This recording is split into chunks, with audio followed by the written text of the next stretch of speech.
হাজোৰ পুৱামকাৰ গৰুৰাচল পাহাৰত ভয়ংকৰ পথ দুৰ্ঘটনা কামৰূপ জিলাৰ হাজোৰ ঐতিহাসিক পুৱামকা দৰগাহলৈ যোৱা পথত আজি বিয়লি চেন্ট্ৰো আৰু অল্টো বাহন দুখনৰ মাজত এক মুখামুখি সংঘৰ্ষৰ সংঘটিত হয় এই ঘটনাত AS01FU 4787 নম্বৰৰ অল্টো বাহনখনৰ গুৰুতৰভাৱে আহত দুগৰাকী আৰোহীক হাস্পতালত ভৰ্তি কৰোৱা হৈছে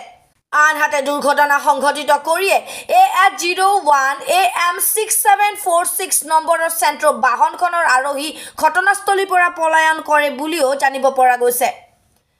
পিছত দুৰ্ঘটনাস্থলীত উপস্থিত হৈ হাজো থানাৰ আৰক্ষীয়ে দুৰ্ঘটনা সংঘটিত কৰা বাহন দুখন থানালৈ লৈ আনে